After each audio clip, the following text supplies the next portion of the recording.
নমস্কার, সবাই কেমন আছেন? আবার একটি নতুন ব্লগে আপনাদের সকলকে স্বাগত। দেখে নিশ্চয়ই বুঝতে পারছেন যে আমি এখন একটা জায়গায় এসেছি। সেটা জায়গাটা যেতে যেতে বলছি। তবে আজ বুদ্ধ পূর্ণিমার শুভেচ্ছা সবাইকে জানাই। আর আমি আজকে ছুটি পেয়েছি একটু, আর ছেলেও আজকে বাড়িতে নেই। কারণ ছেলের পুরনো স্কুলে 25 বছর পূর্তি উপলক্ষে অনুষ্ঠান হচ্ছে। ওখানে আমার আর ছেলে দুজনের নিমন্ত্রণ ছিল, তবে আমি যাইনি, ছেলে গেছে। কারণ ওকে তো যেতেই হতো, কারণ ও মাধ্যমিকে ইংলিশে সর্বোচ্চ নাম্বার পেয়েছিল।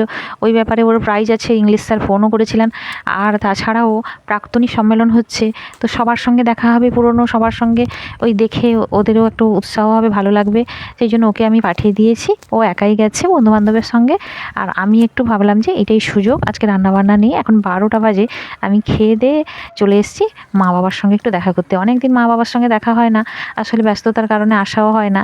তবে কি জানেন, বাবার বাড়ি থেকে আমি যেখানে থাকি বেশি দূরত্ব নয়, তবুও আসা হয় না, এত ব্যস্ততার কারণে দেখা করাও হয় না। তো প্রায় 1 বছর পরে এলাম, আর ভালো লাগছে। মাঠে ধান ভর্তি হয়েছে, আর কত সুন্দর লাগছে, খোলামেলা পরিবেশ, হাওয়া দিচ্ছে এত সুন্দর।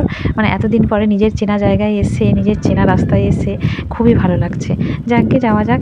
এই যে পৌঁছে গেছি, বাড়িতে ঢুকছি। বাড়িতে কেউ নেই, আগে থেকেই খবর পেয়েছি, তবে দেখা করব, চলে যাব।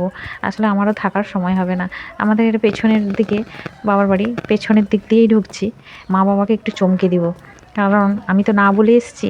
চলুন দেখা যাক কী করছে মা বাবা। এই যে দেখুন, বাবা খেতে বসছে। বাবা তো জানেই না আমি আসবো, হঠাৎ আমাকে দেখে প্রথমে তো চিনতেই পারেনি, চোখে সানগ্লাস ছিল। তারপরে দেখে বলছে, মাকে ডাকছে যে কে এসছে দেখো। এই যে আমি আসলে এসছি কারণ আমি সিকিম গেছিলাম, বাবা মায়ের জন্য জামা কাপড় নিয়ে এসেছি, সবার জন্যই নিয়ে এসেছি কম বেশি। সেই জামা কাপড়গুলো দিতে এসেছি, আর বাবা তো পেয়ে দারুণ খুশি। জামা কাপড়গুলো দেওয়া হলো, আর সিকিম থেকে ফিরে আসার পরে মানে দেখাও করা হয়েছিল না, মাও খুব খুশি। তবে সব বাবা মার সঙ্গে দেখা হলে সত্যি একটা আলাদা আনন্দ অনুভূতি। এই অনুভূতি মানে শেয়ার করা যাবে না।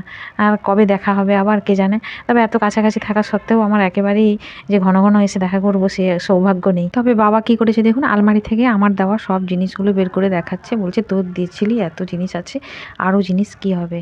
আর এদিকে দেখুন, মা নিয়ে এসছে আমি যে জামরুল গাছ দিয়েছিলাম, সেই আমার জামরুল গাছগুলো 1 বছরের মধ্যে কত বড় হয়েছে সেগুলো দেখাতে নিয়ে এসছে। এই দুটো জামরুল গাছ আমার দেওয়া, এই দুটো জামরুল গাছ খুব বড় হয়েছে, এখানে একটা আর ওইদিকে একটা যে দেখাচ্ছি দূরে। আর এদিকে এই জামরুল গাছটা দাদার লাগানো, এই জামরুল গাছে জামরুল হয়েছে, আমারটা হয়নি এখনও, মনে হয় পরের বছর হয়ে যাবে। আর মা জামরুল পাড়ছে আমাকে দেওয়ার জন্য। আমার ছেলে তো জামরুল খায় না, তবে আমি একটু একটু খাই।